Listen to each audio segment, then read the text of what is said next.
নমস্কার, শুরু করছি আজকের গল্প তারাশঙ্কর বন্দ্যোপাধ্যায়ের অনবদ্য সৃষ্টি থেকে বেদের মেয়ে। একটি ভিন্ন স্বাদের গল্প, কিন্তু মানুষের ঘটনা ফুরোবার নয়, মানুষের কথা ফুরোবারও নয়।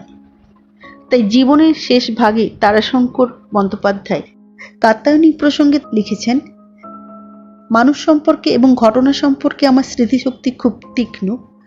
সময়ের স্রোতেও তাকে মুছে দিতে পারে না, বা বিস্মৃতির ধুলো পড়েও তাকে পুরো ঢেকে দিতে পারে না। তীক্ষ্ণ স্মৃতিশক্তি তার ছোট গল্প উপন্যাসকে বস্তুঘনতায় সমৃদ্ধ করেছে। তার অনবদ্য সৃষ্টির থেকে আজকের গল্প বেদের মেয়ে। সঙ্গে থাকুন। ভালো লাগলে চ্যানেলটি সাবস্ক্রাইব করুন, লাইক করুন, শেয়ার করুন। শুরু করছি আজকের গল্প তারাশঙ্কর বন্দ্যোপাধ্যায়ের বেদের মেয়ে।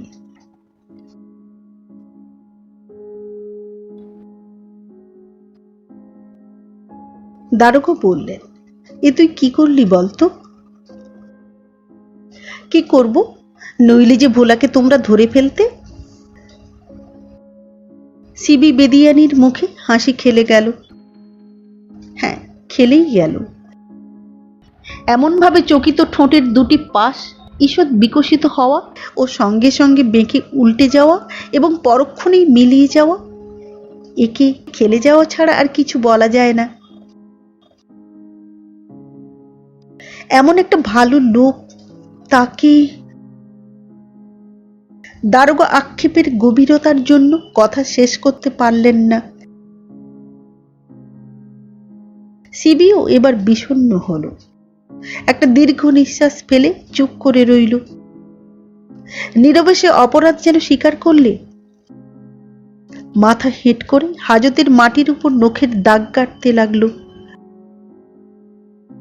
কিছুক্ষণ পরে বললে, তোমরা তো জানো গো, কি করব, ভোলার জন্য আমি মরতেও পারি।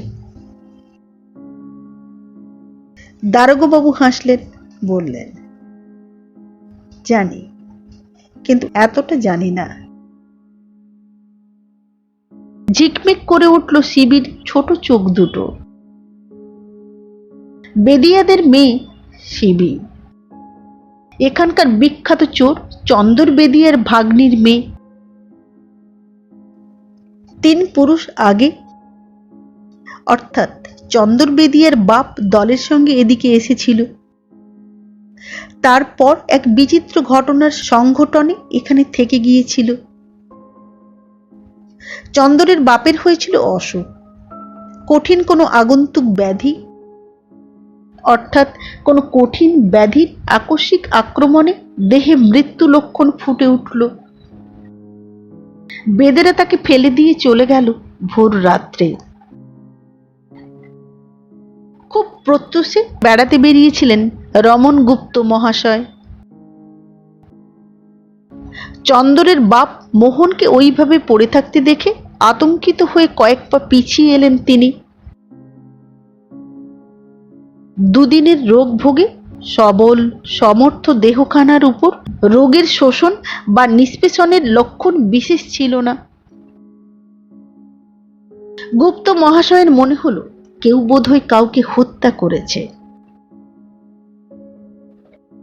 বেদেদের আড্ডা পড়েছিল এখানে। তারা কাল সন্ধ্যাতেও ছিল, রাত্রের অন্ধকারে চলে গেছে। সেইখানেই পড়ে আছে এমনি একটা দেহ। তার মনে হলো তারাই কাউকে খুন করে চলে গেছে। এগিয়ে গেলেন তিনি, দেখতে গেলেন কে, স্থানীয় কেউ কিনা। দেখলেন না, এখানকার কেউ নয়, লোকটা বেদেদেরই একজন। ওদিকে আলো ফুটে উঠে চারিদিক পরিষ্কার হয়ে উঠেছে। তখন দেখতে দেখতে মনে হলো লোকটা তো মরেনি, গলার কাছটা খানিকটা যেন নড়ছে। দেহের কোথাও কোনো আঘাতের চিহ্নও নাই। বৈদ্যের সন্তান। গুপ্ত এবার লোকটার কাছে গিয়ে ঝুঁকে দেখতে দেখতে বসে পড়লেন পাশে।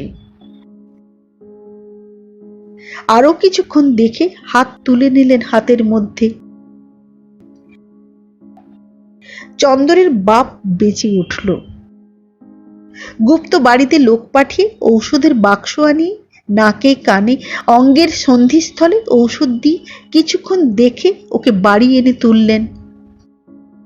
ওষুধ দিয়ে সেবা করে বাঁচিয়ে তুললেন। রোগের আক্রমণটা যেমন আকস্মিক, আরোগ্য লাভ করলেও তেমনি শিগগির। এত দ্রুত না হলেও কয়েকদিনের মধ্যেই রোগটা সেরে গেল।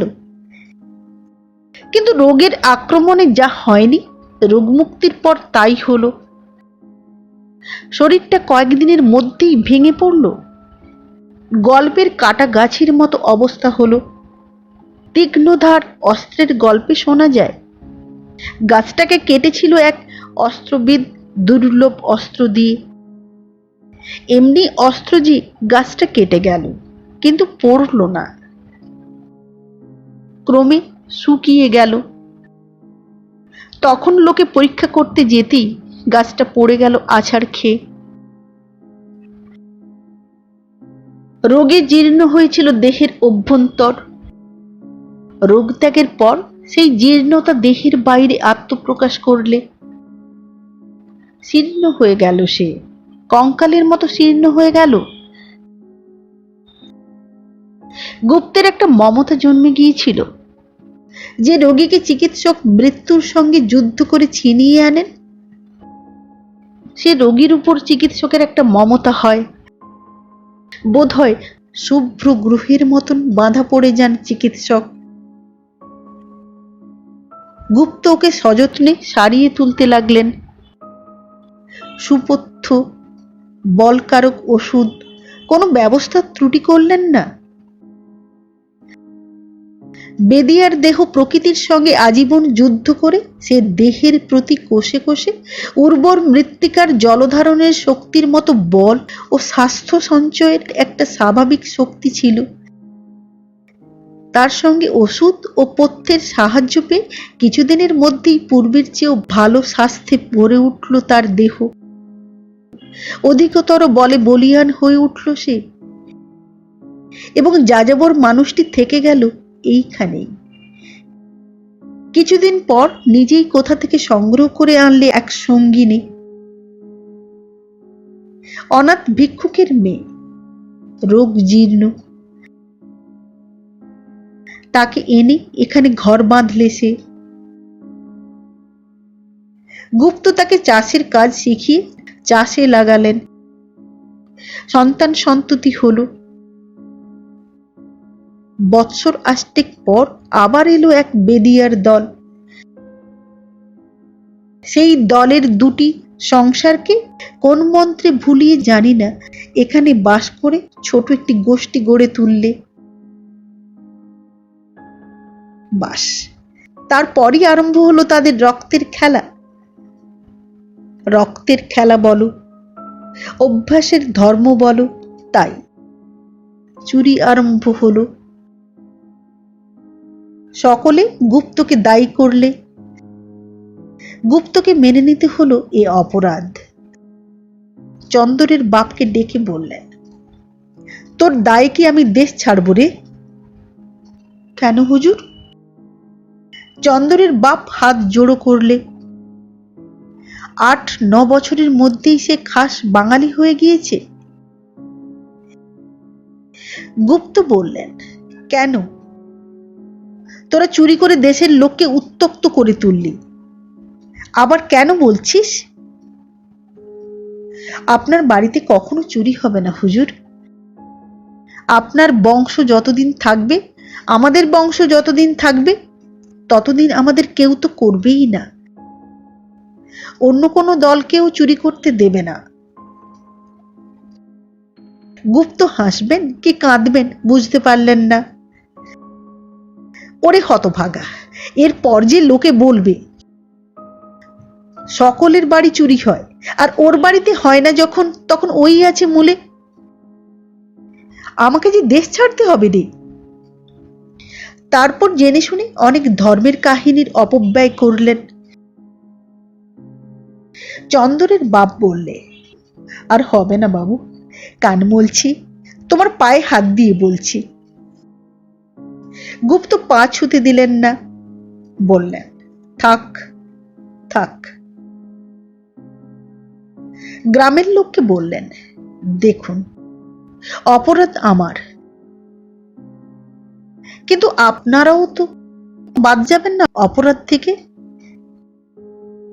আমি একটা রোগীকে এনে বাড়িতে রেখেছিলাম, পরে মমতাতে পড়ে বাস করবার জায়গা দিয়েছি।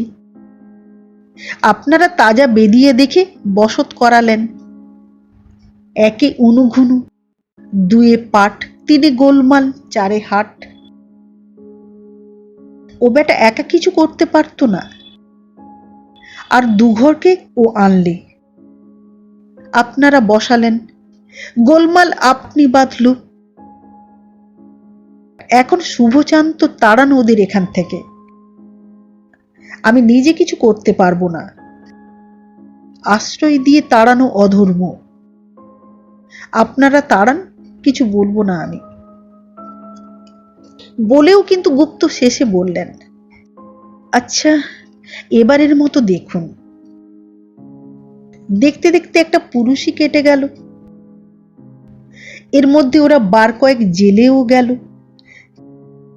সেইটাই হলো ওদের থাকবার আর একটা জোরালো দাবি। জেল থেকে লোকটা না ফিরলে মেয়েরা যায় কি করে? কোন ধর্ম অনুসারেই বা তাড়ানো যায়? জেল খাটাই হলো ওদের ধর্মের জোর। সেই জোরে ওরা থেকে গেল এবং মরেও গেল। মরে যাবার সময় প্রত্যেকে রেখে গেল 2-3টি ছেলে মেয়ে। 3 ঘর থেকে হয়ে গেল 9 ঘর, তাতেও জোর বাড়ল। এবং পিতৃপুরুষের ভিটের উপরেও একটা ধর্মের দাবি দাঁড়ালো। ওরা থেকে গেল, চুরি বাড়ল, ছড়িয়ে পড়ল। থানার লোকে ধরলে, চালান দিলে, মামলা করলে, কখনো জেল হলো, কখনো খালাস পেলে। এখন তাড়াবার কথা উঠলেই ওরাও আইন দেখাতে শুরু করলে। সেই বংশের মেয়ে এই সিবি। ওদের মেয়েগুলি পুরুষদের মতোই স্বতন্ত্র এবং বিচিত্র চরিত্র, রীতিও বিচিত্র। পুরুষেরা যখন ঘরে থাকে তখন ওরা হিংস্র এবং বন্য। সামান্য কথাতে নেকড়ের মতো ঝাঁপিয়ে পড়ে আক্রমণ করে। যখন পুরুষেরা জেলে যায়, মেয়েরা তখন পোষ মানা হরিণীর মতো অবস্থাপন্ন ঘরের ছেলেদের পিছনে পিছনে বেড়ায়। করুণ মোদির দৃষ্টিতে চেয়ে তাদের আকর্ষণ করে। 3 পুরুষ হয়ে গেছে, বেদেদের বেশভূষা, রীতি, ভাষা সব ভুলে গেছে। যে সব অখাদ্য খেত তার আস্বাদন ভুলে গেছে। কিন্তু এ ধারাটা আজও যায়নি। সিবি বেদিয়ানি, চিপচিপে পাতলা মেয়ে, মাথায় খাটো, দেহের অঙ্গ প্রত্যঙ্গ থেকে গড়নের রেখাগুলি মিহি এবং ধারালো। মাথায় প্রচুর চুল, চোখ দুটো ছোট, কিন্তু চোখের দৃষ্টিতে তার আশ্চর্য আকর্ষণ আছে। চন্দরের বাপের 4 ছেলে, 3 মেয়ে। ছেলে মেয়েদের মধ্যে চন্দরই সবচেয়ে ছোট, কিন্তু সেই এখন বেদিয়াদের মাতব্বর। চন্দরের মতো চতুর, সাহসী, দ্রুতগামী আর কেউ নাই। সিবির মা চন্দরের ভাগ্নি ছিল রূপসী মেয়ে। চন্দরের হাতের একখানি অস্ত্র। ওই অস্ত্রের সাহায্যে সে বহু উদ্যত বন্ধন ছিন্ন করে নিশ্চিত বিপদ থেকে পরিত্রাণ পেয়েছে। দারোগা চন্দরের প্রতি গোপনে মমতা করেছেন। বাবুরা অনেক সাহায্য করেছে। বিএল কেসের সাক্ষী ভেঙেছে। কেসের বিচারক সিবির মাকে দেখে বিশ্বাস করেছেন যে এমন একটি মেয়েকে ধনশালী উচ্চবর্ণের ব্যক্তিদের লোলুপ গ্রাস থেকে রক্ষা করতে গেলে তাদের বিরূপতা স্বাভাবিক, এবং পুলিশকে প্রভাবান্বিত করে এমন ষড়যন্ত্রমূলক মামলা করানো বিত্তশালীদের পক্ষে এতটুকু আশ্চর্যের বিষয় নয়। বারবার অবশ্য নয়, বার দুয়েক এমন অবিশ্বাস করেছেন বিচারকেরা। শিবির বাপ কে সে কথা কেউ জানে না, কিন্তু প্রশ্নও করে না। শিবি বড় হয়ে উঠল, দেখা দিল আপন পরিচয় নিয়ে। মদির দৃষ্টি এবং লীলাচঞ্চল দেহ, কণ্ঠে জল তরঙ্গের মতো হাসি, এই তার পরিচয়। বেদিয়ার ঘরের মেয়ে, তার উপর চন্দরের ভাগ্নি, খুকনির কন্যা। এর চেয়ে আর অধিক পরিচয়ের কি প্রয়োজন? গুপ্তদের পাড়ায় সে যেত। বয়স যখন তার 11-12, তখন থেকেই তার দেহ নিয়ে খেলা শুরু করেছিল তার মা। সব সে জেনেছিল তখন থেকে, কি আরো আগে থেকে? গুপ্ত পাড়ার চণ্ডী মণ্ডপে রামায়ণ গান হচ্ছিল সেবার। শিবির মা শিবিকে এবং আরো কয়জন মেয়েকে নিয়ে একটু নিরালা দেখে নিয়মিত যেত গান শুনতে। গান শোনাটা অজুহাত, ওখানে সমাগত ভদ্রলোকেদের নজরে আসাটাই ছিল মুখ্য উদ্দেশ্য। অন্যদিকে উপার্জনটাও ছিল না প্রধান কারণ। একটা অদ্ভুত নেশায় টানত। ভদ্রলোকেদের ছেলেদের ক্ষণিক প্রেয়সী হওয়ার একটা দুর্নিবার নেশা ওদের টানত। নইলে এখন গ্রামে দুটো রাইস মিল হয়েছে, কুলি মজুর অনেক, তাদের উপার্জন বাবুদের ছেলেদের বাপ মায়ের দেওয়া পয়সার চেয়ে অনেক বেশি সচ্ছল, তাদের লালসাও অনেক। ওইখানে প্রথম শিবি দেখেছিল গুপ্ত মহাশয়ের দৌহিত্রকে। বাপ শহরে উকিল, ছেলে প্রভাত সেখানে পড়ে, বয়সে 15-16 বছর, গৌরবর্ণ দেহ, আয়তন দীর্ঘ। ছেলেটি একটি খদ্দরের জামা গায়ে চটি পায়ে দিয়ে ঘুরে বেড়াচ্ছিল। শিবি দেখালে মাকে আঙুল দিয়ে, দেখছিস মা? মুচকি হেসে মা বললে, গুপ্ত মশাইয়ের নাতি। কি সুন্দর চেহারা দেখেছিস? দেখেছি। দাঁড়া না, দেখছি। কেউ প্রভাতকে ডেকেছিল এই সময়ে। প্রভাত, প্রভাত। প্রভাত ঘুরে দাঁড়িয়ে উত্তর দিয়েছিল, আগে। শিবি বলেছিল, পেভাত। নামটিও ভারী সুন্দর। শহরের নকরা হবে না? ওর বোনের নাম কি বললে দাঁড়া?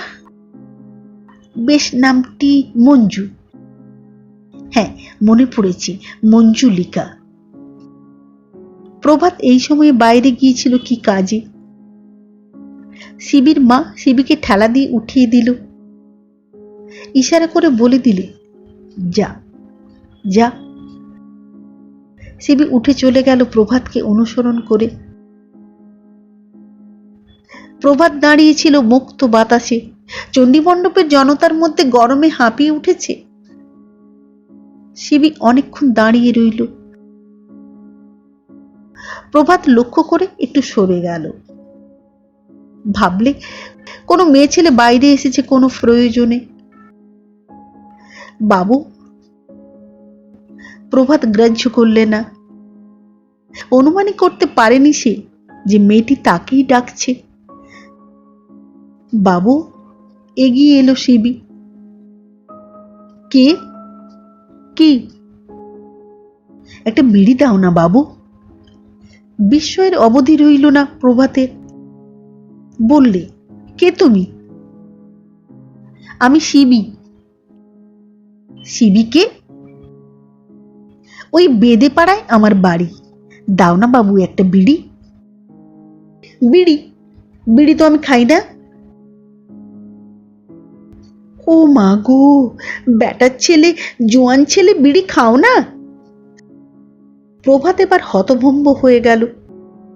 শহরে থাকে, সত্যকারের ভালো ছেলে, ক্লাসে ফার্স্ট হয়, সন্ধ্যার পর বাড়ির বাইরে যায় না।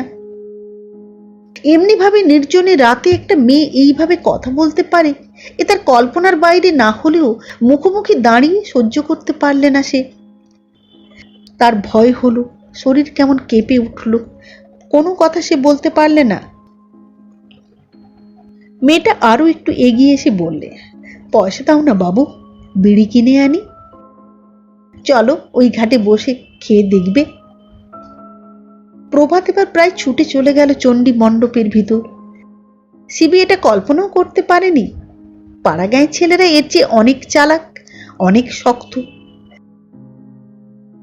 আর সে দাঁড়ালো না, সরে চলে গেল অন্ধকারের মধ্যে খানিকটা দূরেই হারু সেনের ভাঙা গোয়াল ঘরের দিকে। দ্রুতই চলে গেল। পাশ দিয়ে কি একটা সরসর করে চলে গেল ঝোপের মধ্যে। শিবি বললে, মরণ, মরতে আর জায়গা পাস না তোরা? একটু পরেই শিবি দেখলে দুজন বেরিয়ে এলো, হাতে আলো। একজন প্রভাত, অন্যজন প্রভাতের মামা। কই, কোথায়? এইখানেই তো ছিল। এর জন্য তুই কাঁদছিস কেন? তোর দোষটা কোথায়? দেখ না কি সাজা দিই ওকে। শিবি অবাক হয়ে গেল। ও মা, কি ধারার পুরুষ গো! ওই কথায় কেউ কাঁদে? ছি ছি ছি।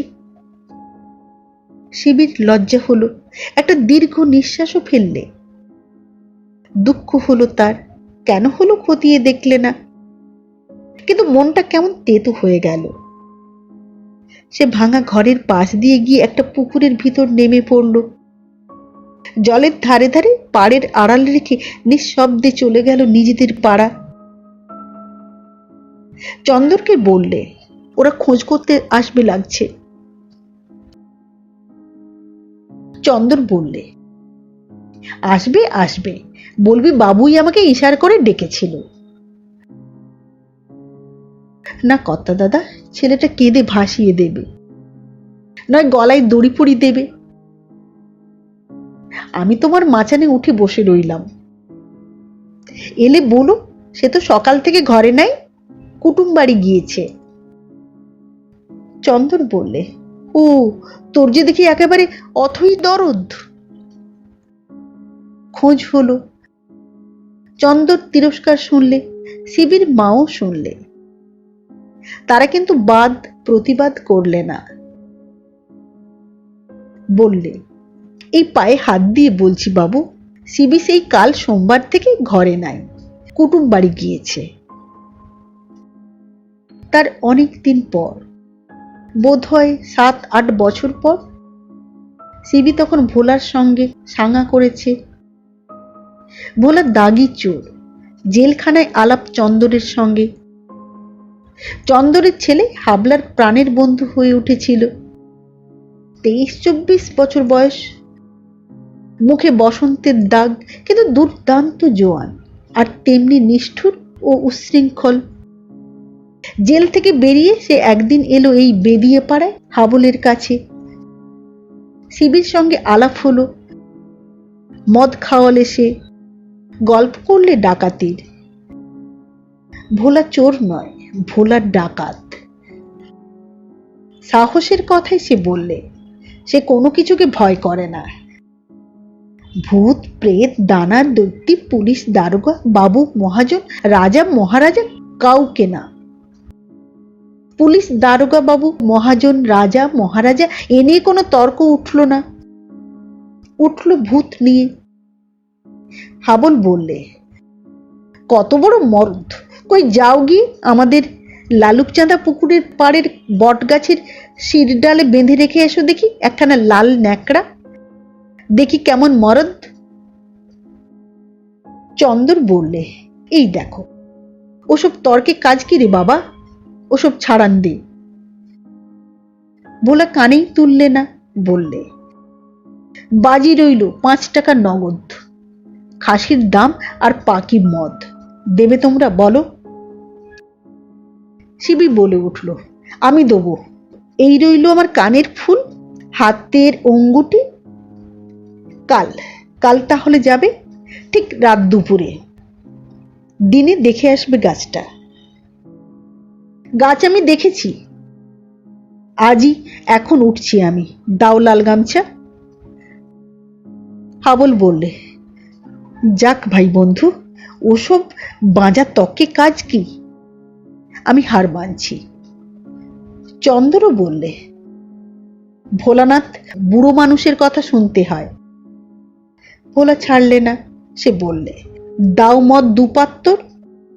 দাও দাও। শিবি হঠাৎ মায়ের কাছে উঠে গেল।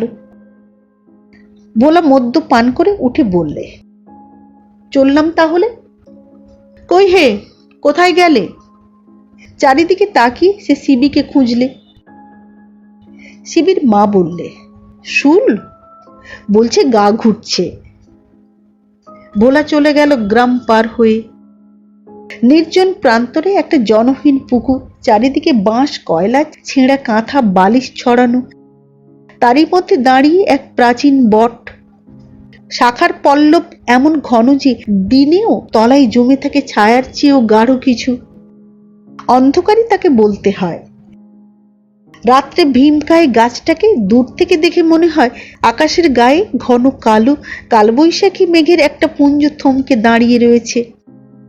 ভোলা এগিয়ে এলো, থমকে দাঁড়ালো, বুকটা ধড়াস করে উঠল।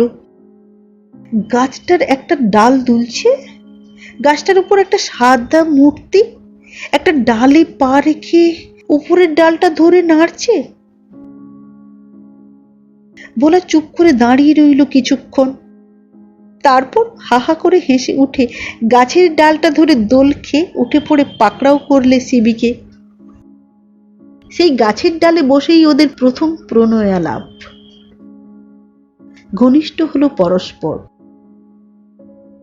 পরের দিন ভোলা জাত দিয়ে হলো বেদিয়া, বিয়ে করলো শিবিকে। ভোলা যখন ঘরে থাকে, শিবি তখন ব্যাঘ্রী। যখন সে জেলে যায় তখন সে শরীরে নেই। কিন্তু ভোলা তখন জেলের বাইরে ঘরেই ছিল। ওদের বিয়ের 7 বছর পরের কথা। গায়ে তখন বড় স্টেশন হয়েছে। ভোলা ঘর বেঁধেছে স্টেশনের পথের ধারে। শিবি উঠানে বসে পশ্চিমের রৌদ্রে চুল এলো করে দিয়ে শুকোচ্ছিল। প্রভাতের সঙ্গে আবার শিবির দেখা হলো। প্রভাত স্টেশনে নেমে ব্যাগটা কুলির মাথায় দিয়ে যাচ্ছিল মামার বাড়ি। শিবি উঠে দাঁড়ালো উঠানে। গৌরবর্ণ লম্বা তরুণ জোয়ান, চোখে চশমা, পরনে ধপধপে খদ্দরের পাঞ্জাবি, খদ্দরের কাপড়, পায়ে কাবলি স্যান্ডেল। এমন সুন্দর চেহারার বাবু তো এ গায়ে নাই। কি চেনা চেনাও মনে হচ্ছে যেন। স্থির দৃষ্টি রেখে সে পথের উপর দাঁড়ালো। চিনতে পারলে, ঠিক চিনলে। বুকের ভেতরটা কেমন করে উঠল। সে জিজ্ঞাসা করলে, কোথায় যাবেন গো বাবু? প্রভাত ভ্রু কুঞ্চিত করে ওর দিকে তাকালো। পথের ধারে একটা মেয়ে এমন করে কোথায় যাবে জিজ্ঞাসা করে, এটা তার কাছে ভালো লাগলো না। ঘাড় বেঁকি তাচ্ছিল্যপূর্ণ বঙ্কিম দৃষ্টিতে ওর দিকে তাকিয়ে আপাদ মস্তক দেখে ঘুরে দাঁড়ালো সোজা হয়ে। মুহূর্তে তার মনে পড়ে গেল 7 বছর আগের একটি প্রগল্ভা মেয়ের কথা। চিনে ফেললে প্রভাত, এ তো সেই বেদের মেয়ে। বয়সের গুণে খানিকটা পরিবর্তন হয়েছে বটে, রূপটা উজ্জ্বল হয়েছে, মদির হয়েছে, মাথায় খানিকটা লম্বাও হয়েছে। সে জিজ্ঞাসা করলে, তুই তো বেদেদের সেই মেয়েটা না? শিবি হেসে বললে, হ্যাঁ গো হ্যাঁ, সেই মেয়েটা। চিনেছেন তাহলে? দাঁড়ান পেন নাম করি। না। সরে দাঁড়ালো প্রভাত, ঘৃণা ভরেই বললে, এখনো সেই রকম আছিস তুই? চলে গেল সে। শিবির চোখে আজ ছেলেবেলার নেশা নাই। আজ সে তীক্ষ্ণ বাস্তব, বুদ্ধিমতী, ছলনাময়ী। সে আজকাল বাবুপাড়া দিয়ে হাঁটেই না, হাঁটে সে বাজারের পথে, স্টেশনে, প্ল্যাটফর্মে, স্টলে, হাঁটে সে রাইস মিলের কাছাকাছি। বাবুদের ছেলেদের নামে ঘেন্না জন্মে গেছে। ওরা জানে শুধু ব্যভিচার করতে, ভালোবাসা ওদের নাই। ভোলার মতো জাত দিতে ওরা পারে না। নিতান্ত অভাবে দেহের কারবার করে খেতে হয়। প্রয়োজন অর্থের। সে অর্থ বাবুরা রাইস মিলের কুলিদের মতো কি বাজারের দোকানিদের ছোকরাদের মতো দিতে পারে না। তখন ওদের দিকে তাকাবো কেন? ওরা বড় সাধু সাজে। আজ রাত্রে তোমার সঙ্গে খেলা খেলে কাল তোমায় দেখেও বসে থাকবে গম্ভীর হয়ে। যদি তোমার বুকের ভিতরের হাসির মধু উপচে এসে ঠোঁটে ছড়িয়ে পড়ে, তবে সে হাসির মধুকে মদ বলে ঘেন্না করে শাসন করে বলবে, নচ্ছার এখানে এসেছে মদ বেচতে, এই ঠাকুর বাড়ির উঠানে। তাই শিবির ঘেন্না জন্মেছে। তাই শিবি ওদের নামে থুতু ফেলে। কি করে জানবি তোরা শিবির কথা, বেদের মেয়ের কথা? শিবি তোদের বাইরের খোসাটা দিয়ে খেলা করে। তার বুকের ভিতরের মানুষ বুকের ভিতরে আছে, থাকে। এই কথা তাদের বুকের মানুষও জানে। যেটা একদিন পুড়ে যাবে, পচে যাবে, পড়ে থাকবে, সে জিনিসের আবার ছুঁত পবিত্র। তাই তারাও এতে আপত্তি করে না। আজ কিন্তু শিবি পথের উপর চুপ করে দাঁড়িয়ে রইল অনেকক্ষণ। মা ডাকলে, দাঁড়িয়ে কেন লো? শিবি ফিরে এসে বললে, মা, সেই পেভাত বাবু এসেছে, সেই গুপ্ত বাড়ির মেয়ের ছাওয়াল, সেই যে গো কেঁদে ফেলেছিল। মা বললে, মরো, এখনো নেশা আছে নাকি? লজ্জা পেলে শিবি, বললে, না। তারপর খিলখিল করে হেসে বললে, এখন খুব জোয়ান হয়েছে গো। আমি কথা বললাম তা এবার আর কাঁদলে না। কাঁচের ঢাকার মধ্যে দুর্লভ ফুল ঢেকে রাখলে তার চারিপাশে ঘুরে বেড়ায় নীল মাছি, তেমনি ভাবে শিবি এবার ঘুরতে লাগলো গুপ্ত পাড়ায়। চকিত হয়ে উঠল লোকে। নীল মাছি, নর্দমায় উৎপত্তি। সংক্রামক ব্যাধির বীজাণু নিয়ে ঘুরে বেড়াতে দেখলে লোকে সাবধান হয়, চকিত হয়। লোকে সন্দিগ্ধ দৃষ্টিতে ওর দিকে তাকিয়ে ভ্রু কুঞ্চিত করলে। গ্রাহ্য করলে না শিবি। তারপরও ঘুরতে দেখে ওকে লোকে সাবধান করে দিলে, এই এখানে কেন? আমার খুশি, পাড়ার পথে ঘুরি, কারুর ঘরে ঢুকি না। সরকারি পথ, ইউনিয়ন বোর্ডের ট্যাক্স দিই, 100 বার হাঁটবো। প্রভাত যে ঘরে থাকে তার পিছনে একটি পুরানো বাগান। সেই বাগানে গিয়ে বসে শিবি গান গাইতে শুরু করলে। প্রভাত জানালাটা বন্ধ করে দিলে। মুখে পিচ কেটে উঠে চলে এলো শিবি, বললে, মরণ আমার। প্রভাত আবার একদিন চলে গেল। শিবি ওপাড়ায় হাঁটা ছেড়ে দিলে। আরো বছর কয়েক পর ভোলা এবার জেলে গিয়েছে। ডাকাতির মামলায় মেয়াদ হয়েছে 5 বছর। শৈরিনে শিবির বয়স বেড়েছে, কিন্তু বেদের মেয়ের মুখে তার ছাপ পড়েনি। ঠিক যেন সেই শিবিই আছে, শুধু পাতলা দেহখানা ঈষৎ ভারী হয়েছে। শিবি জানে তাতে তার আকর্ষণ বেড়েছে। সাজসজ্জার ঢংও পাল্টেছে সে। বুকের মানুষকে বুকে রেখে দেহ নিয়ে সে বেসাতি করে। সেদিন রাত্রে হঠাৎ এলো গোসাইজি। লিকলিকে পাতলা গোসাইজি, শিবির চেয়েও ভ্রষ্ট চরিত্র, পুলিশের গুপ্তচর। সাবধান হলো শিবি। গোসাই বললে, ডাক বাংলায় চল। কেন গো, সেখানে কেন? মরণ আমার, সেখানে কেন? ইন্সপেক্টর এসেছে, টাকা দেবে, চল। সিবির আপত্তি নাই, ডাকাতের পরিবার সে, কিন্তু পুলিশের হোমরা চোমরা এসে তাকে নিয়ে আমোদ করে, সচরাচর করে না। খবর দিয়ে এলে তখন অন্য বন্দোবস্ত হয়ে থাকে। গরিব সৎ জাতের খারাপ চরিত্রের মেয়েদের আনে, তার জন্য লোক আছে। কিন্তু হঠাৎ এসে পড়লেই তার ডাক পড়ে, আসে গোসাইজি। শিবি হাত পেতে বললে, টাকা আগাম দাও। 2 টাকা, আগে ছিল 1 টাকা। যুদ্ধের বাজারে 1 টাকা এখন 2 টাকা হয়েছে। টাকা ঘরে রেখে কাপড় পাল্টে শিবি বললে, চলো। গোসাই রসিকতা করে বললে, হেঁটে নয়, চল, মোটর এনেছি। শিবি বললে, মোটরের চেয়ে তোমার কাঁধ ভালো, চলো না কাঁধে করে নিয়ে। শিবি ফিরল গভীর রাত্রে, মোটর থেকে নেমে ঘরে ঢুকলো। মা বললে, এলি? শুয়ে পড়। কি শুয়ে পড়? শিবি দরজায় কান লাগিয়ে দাঁড়িয়ে রইল।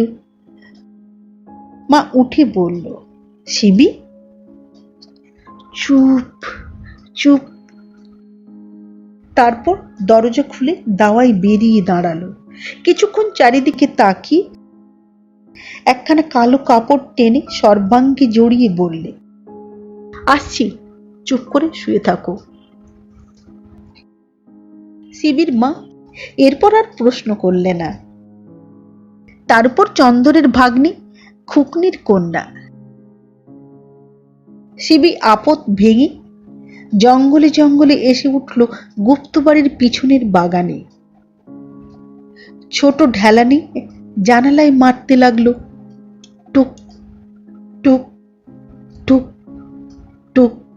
অল্প একটু খুলল জানালাটা। শিবি বললে, পেভাত বাবু, পেভাত বাবু হও তো, শোনো, তোমার খোঁজে পুলিশ এসেছে, তুমি নাকি ফেরার। শেষ রাত্রে পাড়া ঘেরাও করবে, মোটর বোঝাই পুলিশ এসেছে বন্দুক নিয়ে। আমি দেখে এসেছি, রাত 3টে বাজবে আর পুলিশ বসে যাবে চারিদিকে। জানালাটা খুলে গেল। প্রভাত বললে, কে তুমি? আমি বেদের মেয়ে, শিবি বেদিয়ানি। জানালাটা বন্ধ হয়ে গেল। শিবি দাঁড়িয়ে রইল। মিনিট কয়েক পরেই বেরিয়ে এলো প্রভাত। কাঁধে তার একটা বড় ঝোলা। অন্ধকারে ভালো দেখতে পেল না শিবি, তবু মনে হলো প্রভাত বাবু আরো যেন ধারালো হয়েছে ইস্পাতের ছোড়ার মতো। অন্ধকারের মধ্যেও পালিশ যেন চকচক করছে। শিবির হাতখানা চেপে ধরলে প্রভাত। একসঙ্গে চমকে এবং শিউরে উঠল শিবি। পর মুহূর্তেই ভুল ভাঙল। হাতের মুঠি প্রভাত বাবুর যেন লোহার সাঁড়াশি। চাপা গলায় সাপের মতো গর্জন করে প্রভাত বললে, কি করে জানলি তুই? জানলাম বাবু, আমায় ডেকেছিল ডাক বাংলায়। ডাক বাংলায়? কে? কেন?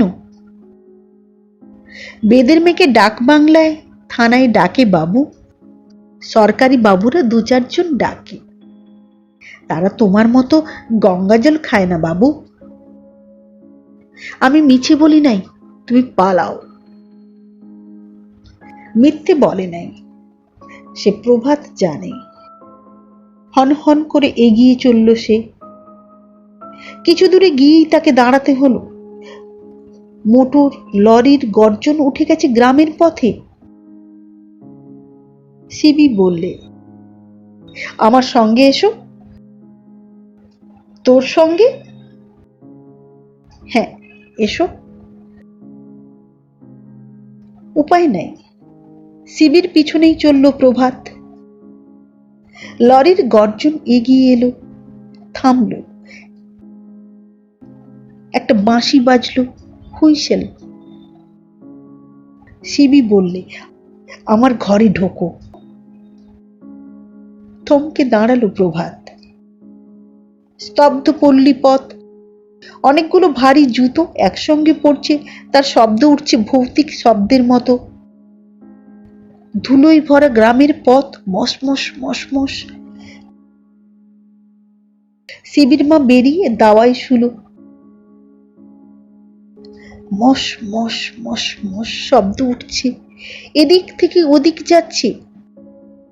এদিক থেকে হুইসেল বাজছে, ওদিক থেকে সাড়া আসছে হুইসেলেরই।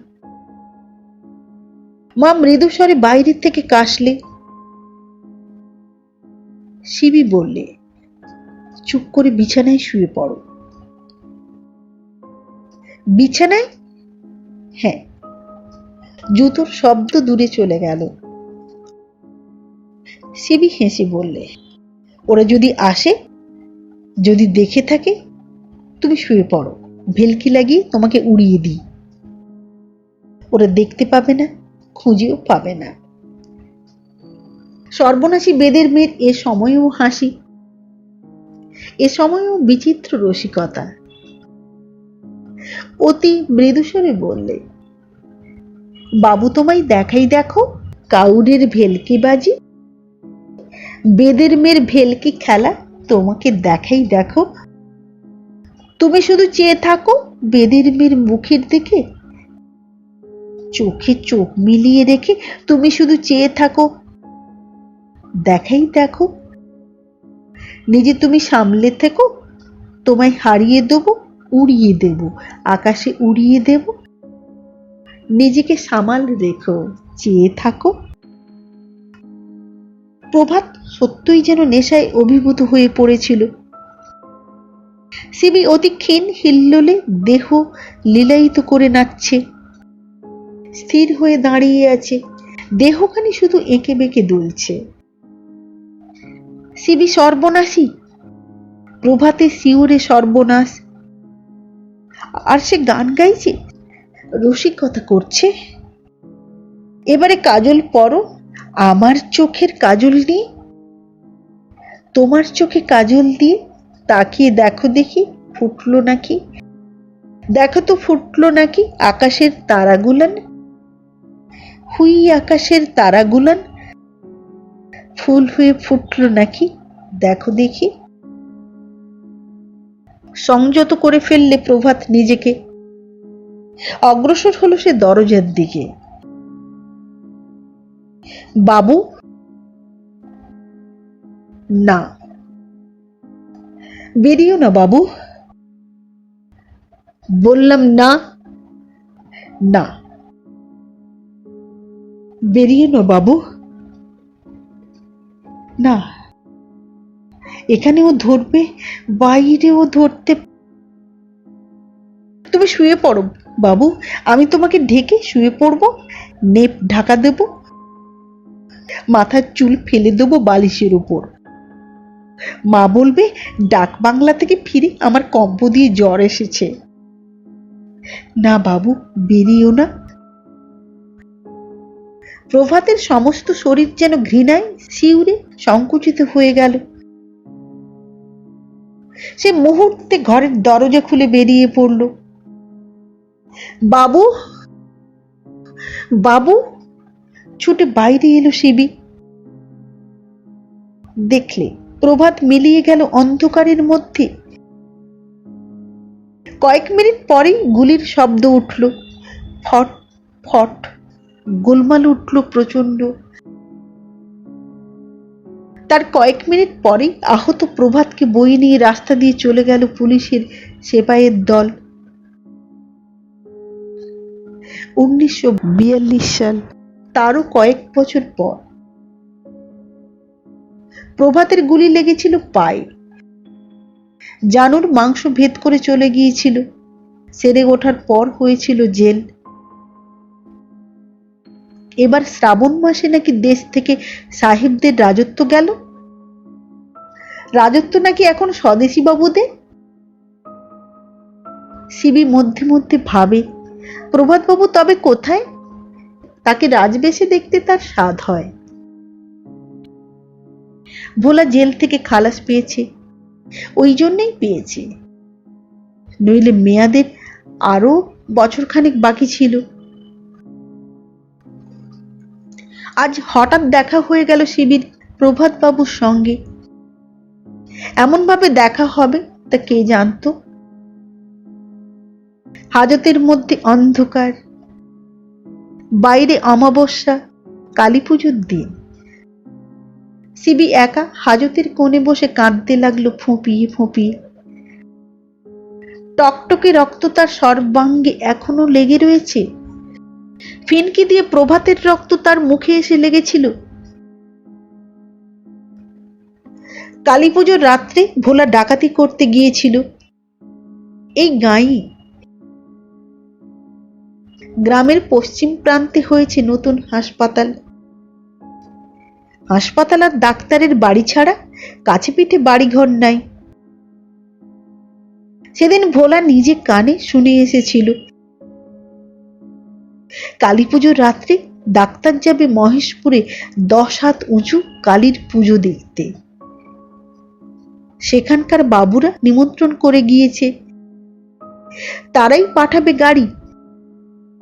ডাক্তারের বাড়িতে থাকবে শুধু একটা চাকর। ডাক্তার প্রচুর রোজগার করে। ডাক্তারের বাড়ির মেয়ে ছেলের গায়ে অনেক গয়না। ভোলা এ সুযোগ ছাড়লে না। শিবি খুশি হলো। ডাক্তারের বউয়ের গলার হারটা সে গলায় পরবে, ওটা সে রাখবে। দিনে পড়া চলবে না, রাত্রে পরে শুয়ে থাকবে। আলো জেলে আয়নায় দেখবে তাকে কেমন মানায়। মহেশপুরে যাবার পথ এই স্টেশনের পথ। বাবুদের গাড়ি এলো, চলে গেল হাসপাতালের দিকে, আবার ঘুরে চলে গেল মহেশপুরের দিকে। ভোলারা বেরিয়ে পড়ল। শিবি দাঁড়িয়ে রইল বাড়ির সামনের গাছতলার নিচে। মাথার উপরে গাছটার কোন কোটরে সাপে বোধহয় পাখির বাচ্চা ধরেছে। চেঁচাচ্ছে বাচ্চাটা, কাতরে কাতরে চেঁচাচ্ছে। পাখির মাটা তারস্বরে চেঁচাচ্ছে, পাখা ঝাপটাচ্ছে। হঠাৎ উঠল বন্দুকের শব্দ। চমকে উঠল শিবি। বন্দুক, একটা, দুটো, আবার এবার একটা, দুটো, তিনটে, পাঁচটা। মা ডাকলে, শিবি। হ্যাঁ, কি হলো বল দেখি। বুঝতে পারছি না মা, বুঝতে পারছি না। ওর বুক ধড়ফড় করছে, কিন্তু চোখ ধকধক করে জ্বলছে। বাড়ি আয়, বাড়ি আয় শিবি। না, এগিয়ে চলল সে। ছুটে কেউ আসছে। কে? ভোলা? হাঁপাতে হাঁপাতে ভোলা বললে, আমি। কি হলো? বন্দুক, গুলি চালালে। কে একজন ডাক্তারের বাসায় এসেছে, জানতাম না। ডাক্তার যায় নাই, সেই লোকটা ডাক্তারের বন্দুক দিয়ে দাঁড়িয়ে গুলি চালালে। চল বাড়ি চল। পায়ে ছিটে লেগেছে, বেশি লাগে নাই, রক্ত ঝরছে খানিক খানিক। তো পালা, বলবো বাড়ি নাই, কুটুম বাড়ি গিয়েছিস। জল, জল খাবো এক ঘটি। সর্বশরীর কাঁপছে। জল খেতে ঘরে ঢুকেছে। উঠানে 6টা জোরালো টর্চের আলো। শিবি দরজা বন্ধ করে দিলে। উঠানে অনেকগুলো জুতোর শব্দ। ভোলা কই? সে তো বাড়ি নেই বাবা। কোথায়? কুটুম বাড়ি গিয়েছে সকালে। দরজা খোলো, ঘর দেখব। ঘরে শিবি শুয়ে আছে বাবা। তার হেলে কেঁপে জ্বর এসেছে, 3খানা কাঁথা দিয়েও কাঁপন থামে না। খোল না তুই দরজা। ভেতর থেকে বন্ধ আছে। শিবির জ্বর, কে খুলবে বাবা? প্রচন্ড লাথি পড়ল দরজায়। 1, 2, 3টে। খিলটা ছেড়ে গেল। ঘরখানা টর্চের আলোয় ভরে উঠল। মেঝের উপর বাদিয়াদের বিছানায় কাঁথা চাপিয়ে উপুর হয়ে পড়ে আছে একটা মেয়ে। বালিশের উপরে চুলের রাশ এলিয়ে মেঝের উপর পড়ে ধুলোই লুটোচ্ছে। নিথর, বোধহয় চেতনা নাই। দারোগা টর্চটা 2-3বার ফেললেন। ওইখানেই আছে দারোগা বাবু। কোথায়? ও তো সেই মেয়েটা, ওই মাগির সেই মেয়েটা। জ্বর হয়েছে না? না না দারোগা বাবু, আমি জানি। চমকে উঠল শিবি। বিছানার ভিতরে থাকে একটা ছুরি, সে চেপে ধরলে। দারোগা বাবু, আমি জানি ওইখানেই আছে। কাঁথাটা টেনে ফেলে দিচ্ছে। ভোলা, আমি মারবো ছুরি, তুই পালাবি। ডালা খোলা ঝাঁপির ভিতরে সাপের ফনা তুলে চোবল মারার মতো শিবি লাফিয়ে উঠে ঝাঁপিয়ে পড়ল। চোবল মারার মতোই ছুরিখানা বসিয়ে দিলে। দারোগা হা হা করে ছুটে এলো। ভোলা ছুটে পালালো খোলার দরজা দিয়ে। নিষ্ঠুর মুঠিতে চেপে ধরেছে শিবির হাত। ঝনঝন করছে, খসে যাচ্ছে। প্রভাত বাবু। হ্যাঁ, খুব লেগেছে। কোথায় লেগেছে? আর শুনতে পায়নি শিবি। সে যেন কালা হয়ে গেল। আলোময় হয়ে উঠেছে ঘরটা। প্রভাত বাবুই তো।